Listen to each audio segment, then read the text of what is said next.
Good morning, dear colleagues, dear Mr. President. In May 2017, this House adopted a resolution in which we expressed grave concern over your arrest and incarceration on fabricated, politically motivated charges. We insisted on the need to ensure fairness, diligence and transparency during your trial. And after the abuse and hardship that you suffered, you now address us as the democratically elected president of your country. It is indeed therefore a great honor to have you with us today.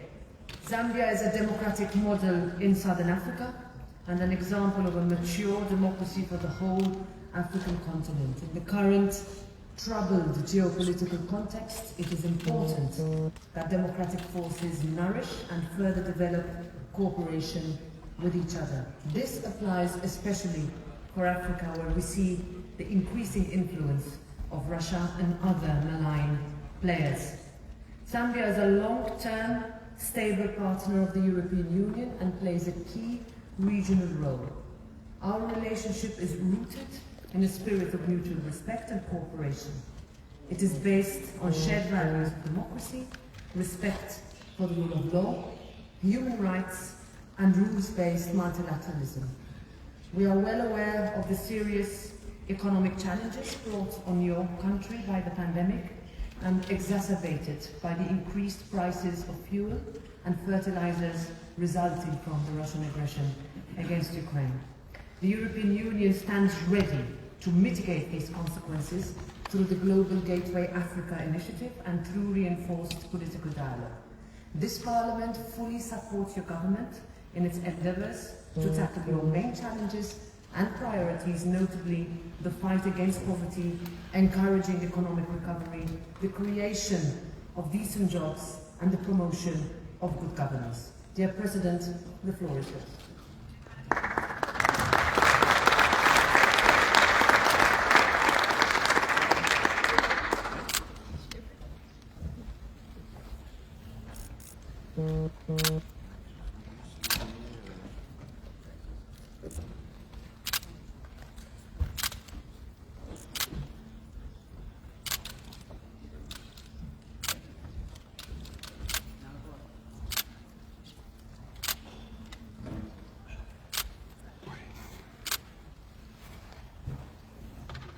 Thank you very much, Your Excellency, Ms. Robert Nessola, President of the European Union Parliament, honorable members of the European Union Parliament, distinguished ladies and gentlemen, greetings to you all from Zambia.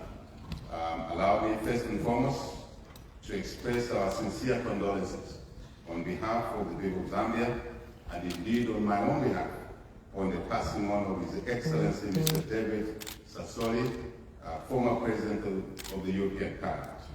May his soul rest in peace. Honorable members, this is the first time in Zambia's history that the sitting President addresses the European Union Parliament. And it is a source of great pride for our country that we have been recognized as an exemplary democracy on the African continent and as a key cooperating partner of the European Union. We thank you for this recognition, and we look forward to deepening our engagement and collaboration in the coming years, which should result in tangible benefits for both the people of the Republic of Zambia and indeed the European Union. May I address my 2017 incarceration, which the President of Parliament has indicated. Honourable members, it is a particular privilege for me to personally address this Parliament, given the circumstances of 2017. I'm talking about the incarceration. Following our unlawful incarceration in 2017, the EU Parliament boldly and consistently demanded not only for my release, but also for the restoration of the rule of law in our country. Of course, human rights. And the official resolution was passed by yourselves. An official resolution was passed by yourselves. This is absolutely absolutely humbling to us. The resolution of 2017 on Zambia, particularly the case of one Hakainde Hichilema, who happens to be myself, was a mark of true solidarity and real commitment to protecting human rights. I remain indebted to you for standing up for human rights and freedom, not only for myself and my co-accused, but for all of the people of the Republic of Zambia, under extremely difficult circumstances that we faced at the time. I thank you most sincerely for this question. Truly, the people of Zambia thank you for taking a principled position on the promotion of human rights in our country and indeed on our continent. The Zambia 2021 elections deserve my comment, our comment. Honorable members, Zambia's general elections held last year in August. In that time, that election, the people of Zambia demonstrated remarkable strength and resolve in their determination to preserve Zambia's democracy by voting out the party then, which was in government, and voting for us into government. It was a very extraordinary display of willpower and people power in the face of economic hardships and indeed political intimidation. In the face of economic hardships, it was difficult for ordinary people to make such a democratic decision as they did in our favor. And it's clearly, we owe the people of Zambia a huge gratitude for that. And they decided that they wanted change for better livelihoods, given the circumstances that they faced. This was not only merely an election, but a call to action, a call for change. The youth, I must say, who made 56% of our registered voters, were at the heart of this call for change. I must acknowledge that, and we thank them for that. They showed leadership, courage, determination, at a time when Zambia needed those qualities the most, because democracy was under threat at that particular time. On a continent where far too often elections turn out violent, but in our country, we were able to go through a smooth, non-violent transition. Once again, because our country has done it several other times since 1991, when we moved from the one-party state control to democracy, peaceful change then, peaceful change in 2011, peaceful change in 2021. Really credit goes to the people of Zambia for being resilient and for their love for democracy. This is what is Zambia known for. This is who we are. And we intend to continue on this path on our continent, which sometimes is described negatively. Not sometimes, but most of the time, I must say. Honorable members, as we reflect on this achievement, I wish to once again express our sincere gratitude to the European Union, yourselves, who together with others deployed a physical observer mission in our country to observe elections led by one of you here, honorable member of this House, Madam Maria Arena. Thank you to you, Madam, and your team.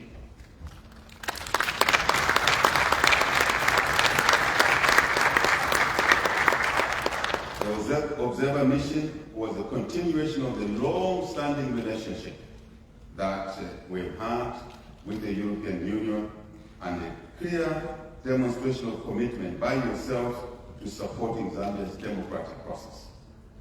Well acknowledged and appreciated. On behalf of the people of Zambia, I wish to place on record our deep sense of gratitude to you in the EU, who once again demonstrated your commitment to working alongside us in our quest for development under difficult circumstances.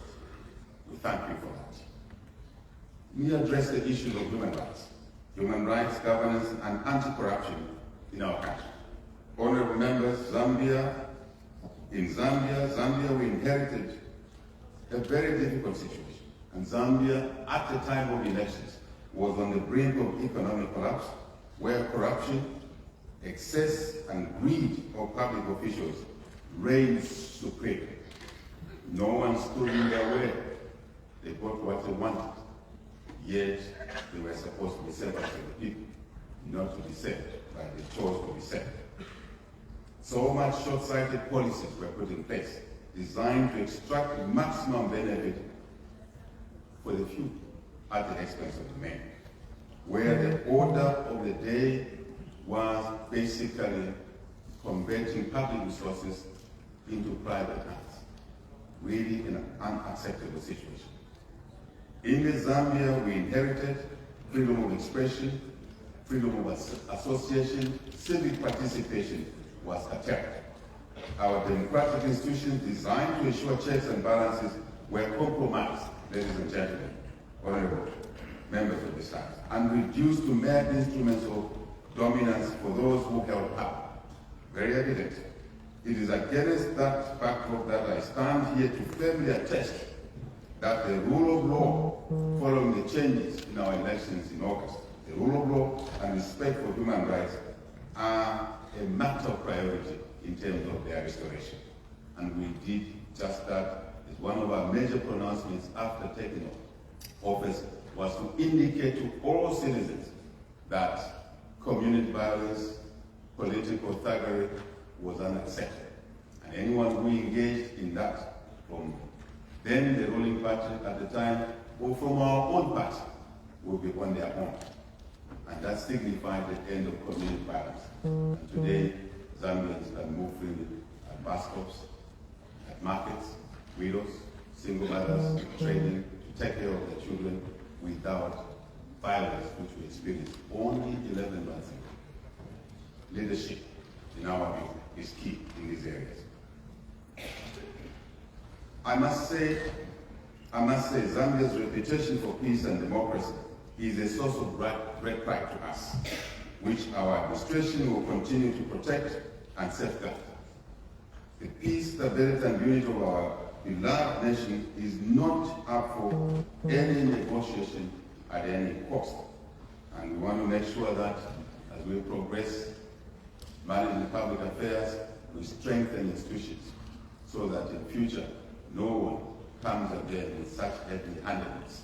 I think it's important for us to draw the line and ensure that such things don't become common in future. We need partners to do that. We were the partners, some of the partners.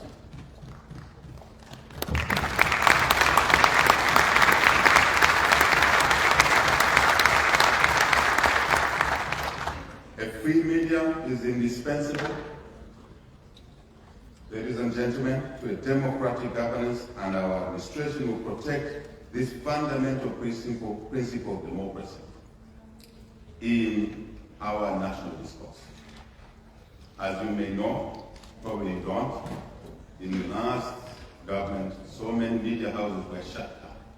And we committed when we came into office that not a single media house was shut because government has shut it. It was shut because it has failed to operate commercially. That would be the only reason, or indeed other reasons, not political shutdowns, which we experienced. We committed to this because it's important to provide checks and balances. Every single Zambian is welcome to participate in the governance of our country.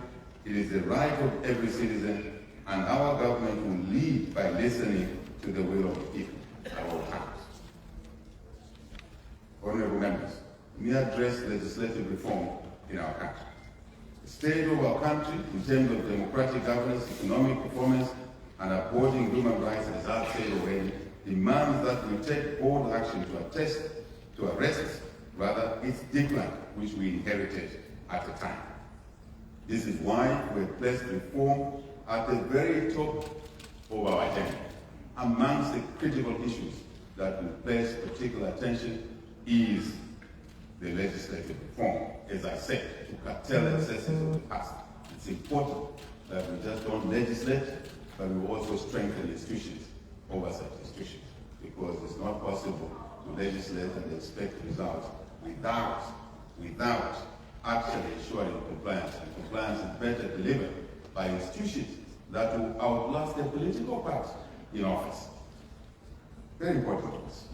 Honourable members, as part of these reforms and in response to extensive recommendations, yet again, I must say, by the EU Observer Mission, I see her seated over there. Thank you, madam. Thank you very much. Your extensive recommendations by your missions and others, our government will undertake, it's already started, undertaking significant electoral reforms. Electoral reforms that will tackle inherent weaknesses in the system and mainly to progress towards increasing the independence of our electoral commission, our electoral board, because this is important to ensure participation of citizens is guaranteed, transparency is guaranteed at all levels of political competitive elected offices, grassroots up to the presidency. Very important to us. We comment a little bit about our youth. Honorable members, as an administration, we regard our election not as a triumph, but as a challenge. Very important. Our challenge over the next 5 years is to lay the foundations that will see a prosperous future for Zambia's future generations. It is important to us that we must and we will tap into and enhance the innovation, wonder of the youth who hold enormous potential in developing new and inventive responses to the challenges that we face as a country. Our children and youth are our future. As it is here in your question about it, it is in them that we shall invest in the coming years. Invest probably disproportionately high in skills development amongst our youth. Because it's very, very important that we do that. And we want to rebuild our economy and repair the social fabric of our country to create opportunities, as I said, for skills, for jobs, for self-employment for our youth. This is why our administration has made primary, ladies and gentlemen, and secondary education completely free. Even in a challenged environment with a restricted treasury, our first budget delivered free education, universal education for all our children, especially children from disadvantaged families and underprivileged families.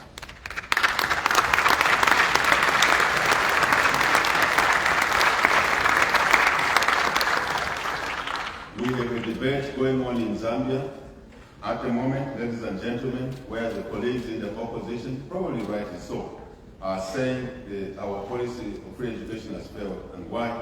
Because there's over-enrollment in the classrooms. There are more pupils than ever before the policy was introduced. And we have responded and said, it's a clear demonstration that children were not in school before the free education policy was implemented. Our challenge now is to buy more desks, to build more classroom space, and we are committed to doing that. I think this is the level we see the importance of the youth and truly retooling the youth for their future development. Ladies and gentlemen, coupled with the free education, we have also increased what we call Constituent Development Fund to basically decentralize resource allocation to match the local priorities of our people in the constituencies, all of the constituencies across the country. And then they will decide what is the priority for development for them. And this government, our government, has allocated resources to allow them to implement those developmental priorities that they decided upon. Never happened before. Never happened before. Just to give you a contrast, 11 months ago, the Constituent Development Fund in our local currency was 1.6 million pounds. Now, in our first budget, we've increased this to 25.7 million pounds, close to $1.6 million per constituency, to be decided by the local people. It's fundamental. You may not see it that way here because we're a bigger economy, but it's basically life-changing in our country. Let me comment a little bit on our economy and Zambia-EU cooperation. It's very important that we comment on this. Honorable members, the performance of the Zambian economy over the last decade has been on a downward trajectory. The rising cost of basic commodities, the order of the day, cost of fuel, inflation, poor economic policies, as I mentioned earlier, they basically left our economy on its knees before we took office. Our country, yet with so much wealth in terms of potential, was reduced to abject poverty. Our people were reduced to abject poverty. This is unacceptable 58 years after independence. Repairing, therefore, restoring and reviving our economy will therefore be the main marker of our government's performance. That will be the main marker. As the government, we want to make sure that our people are considered first as public servants, which you are yourself in this part. Our people come first. They are to serve, not to be served by them. A clear contrast from the previous regime. This is our priority and the bedrock upon which we want to develop policies around. This is a change that drove us to be ushered into office. And this is it. That's what we have to work with. We are committed to becoming a more productive and industrious country over the years to come. Zambia has a lot of capacity to produce quality goods and services for the EU and other regional and global markets. We therefore seek favorable trade and investment relationship with yourself and Europe for mutual benefit. Very important to us. Small, medium enterprises are crucial to us. In this regard, we want to make sure that these become part of the building blocks for our economic revival going forward. We look to you, our partners. I shall repeat this. We look to you, our partners, to work with us to establish financial assistance packages that aid research, development, technology, and skills that will create new and sustainable Zambian small, medium enterprises. We look to working with you as the EU to help us to improve access to credit for SMEs through initiatives such as the Global Investment Package, which will lead to increased industrialization, agricultural production, manufacturing, trade, and sustainable energy sources for our SMEs. This is the surest and most sustainable way of creating meaningful employment and, of course, diversifying our economy. We are encouraged by the first ever, ladies and gentlemen, we are encouraged by the first ever Zambia-EU Economic Forum, which we recently held in Lusaka under the theme Economic Transformation through Green Growth. We're very, very enthused about this occasion, and it was the first of its kind between the EU and Zambia. Very, very encouraging to us. This important engagement, which brought together entrepreneurs, corporate institutions, financial institutions from Europe, obviously working with our own people, our own enterprises in Zambia, very, very highly appreciated. And we expect that it will become an annual event going forward, because we must institutionalize this, we must ensure continuity of the progress that we make. This is in line with our recognition of the private sector as a key driver of our economy, of course with government support. This crucial part of our government's effort to repair, restore, and revive Zambia's economy is anchored around this issue. Our government wishes to leverage on this initial stage and ensure that the red tape and other barriers are dealt with. Our economy is open for business, ladies and gentlemen. Once more, our economy is open for business. Zambia is back in business. As you would say it in football here, Europe, like Africa, is a love of football. We are back in the Champions League.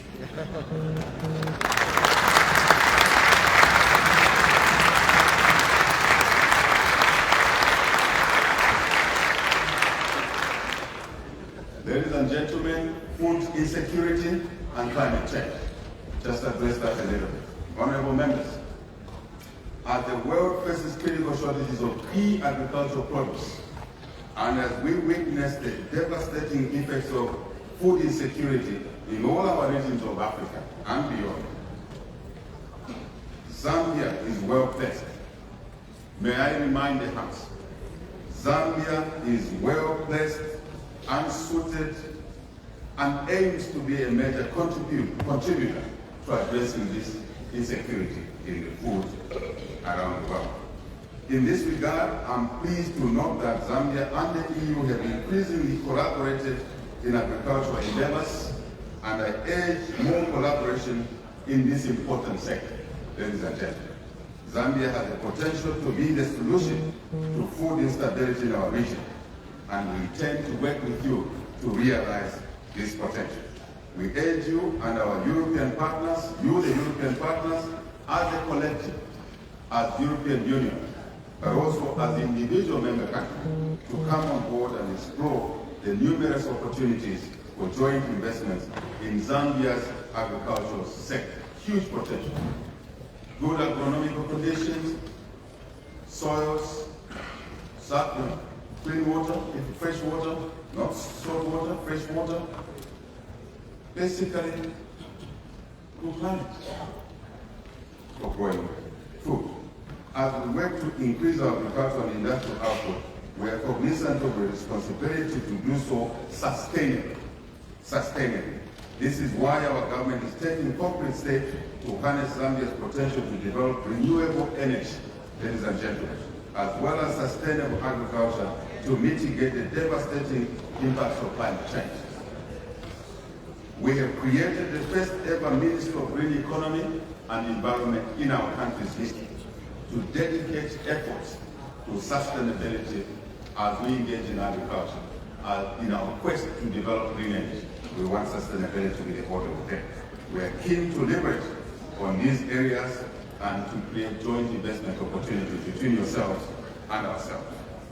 Honorable members, in pursuit of our economic transformation, we look to cooperating with other partners, you, our partners, European partners, as a whole, as I said, but also as individual countries. While we appreciate development support from yourselves and others, we look forward to more partnerships, greater investment and trade. This is the most sustainable way to work together, and Zambia is up to the task in this area. Ladies and gentlemen, let me address the issue of migration. I'm sure you expect me to do that, the issue of migration. Honorable members, in enhancing collaboration and partnership on various issues, Africa and the EU must take advantage of the presence of the skilled human capital available on both continents.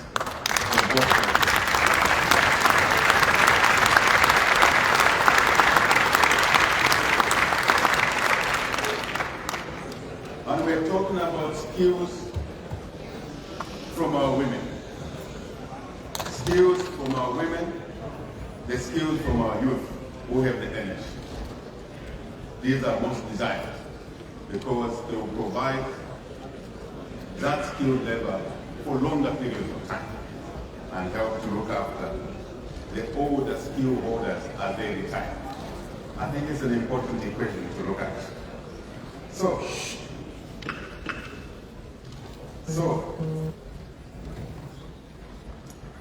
ladies and gentlemen, honorable members, Africa and Europe have a lot in common, and our people have a lot to learn from one another.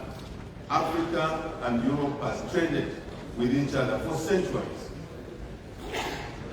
Even in the Stone Age era, Iron Age era, the two continents traded with each other. I believe it's true because we just got separated. If you look at the distance that separates Africa and Europe, it's so small. It means at one point we just used to walk over to each other's village. And obviously, climate over millions of years changed that situation for us. It is important that easing the movement of labor between our continents will and therefore should contribute to peer-to-peer knowledge exchange, improve the flow of information, and bring about new innovations.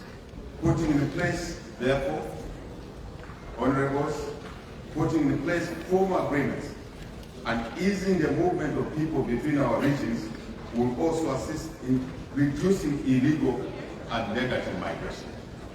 No one wants illegal and negative migration, but we must open up for it so that people can move.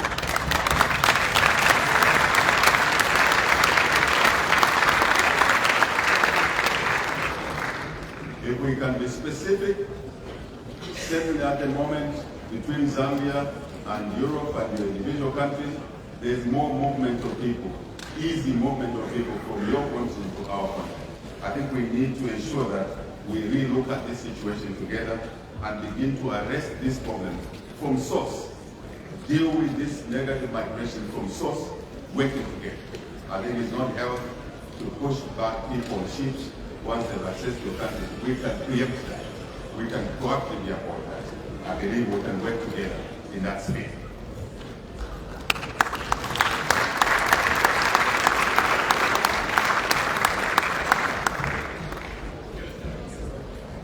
Ladies and gentlemen, we stand ready to channel our resources and energies towards achieving the benefits that are ready to be unlocked for our people in collaborating with yourself. And I want to repeat, we as a country are open for business. Zambia is ready to transact with yourself. International Monetary Fund. Honorable members, we strive to deal with one of our challenges, which is debt, which we inherited. And we are very, very grateful for the support that the European Union has rendered to Zambia in unlocking our debt situation. And to that score, we are very pleased that on the 16th of June, which is only last week, the first creditors meeting under the common framework took place, and we want to congratulate and thank France, a member of the European Union, and the Republic of China that co-chair the creditors meeting. Thank you to the European Union for your support, but we need you to continue supporting us in resolving our debt crisis.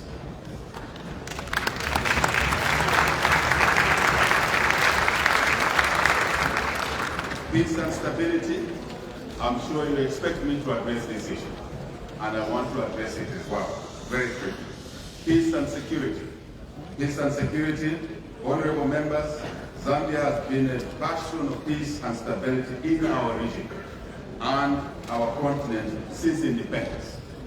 We aim to maintain this distinguished reputation as we continue to lead and participate in efforts to restore peace in the troubled regions of not just Southern Africa, but Africa and the continent at large. This is extremely important. Zambia remains actively involved in the ongoing operations in the northern part of Mozambique called Cabo Delgado, where there's extremism there. Zambia remains engaged on the issues around the conflict between DRC, Eastern Congo, and Rwanda. It's very important that we remain engaged. As the world grapples with instability in various regions, we wish to express most sincerely our government's concern regarding the ongoing war in Ukraine. We are extremely concerned about that situation. It is tragic and heartbreaking to witness the thousands of lives lost and the millions displaced unnecessarily as a result of an altogether avoidable conflict in Ukraine.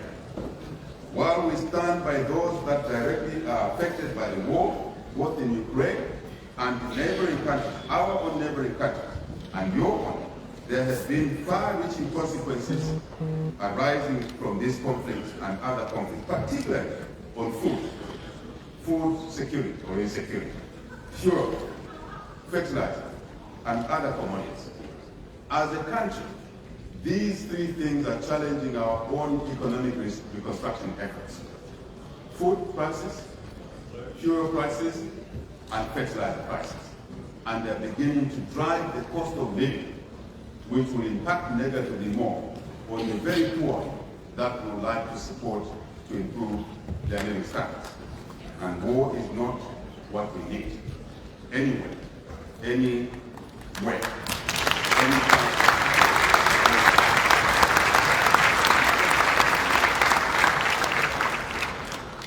We therefore categorically say no to war in Ukraine and elsewhere.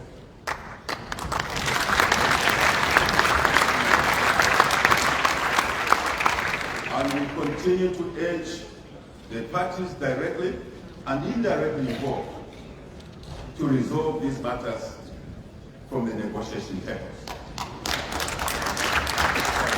That's what we are doing.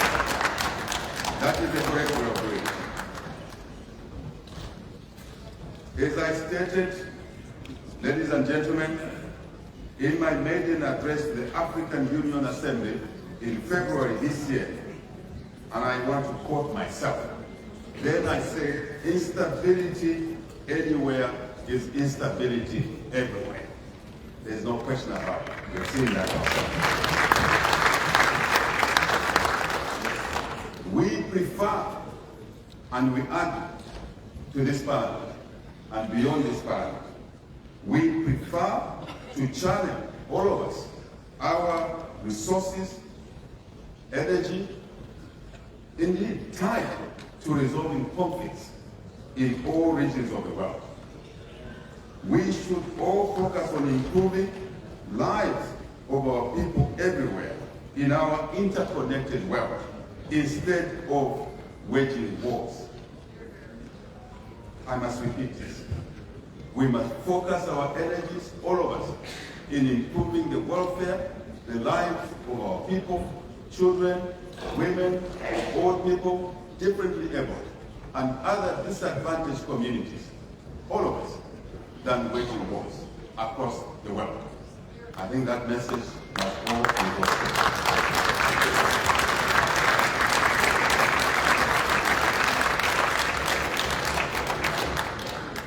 Honorable members of the distinguished European Parliament, in conclusion, I wish to express once more profound gratitude for the support that you rendered personally to me in my difficult times and to the people of Zambia during the dark days in our democratic development as a country. Thank you very much for your support. We also wish to thank the European Parliament for the incredible honor and privilege of addressing this esteemed House today. We are so grateful to you because we know you are busy, you have a lot on your plate, but you allowed us to address you, to listen to us.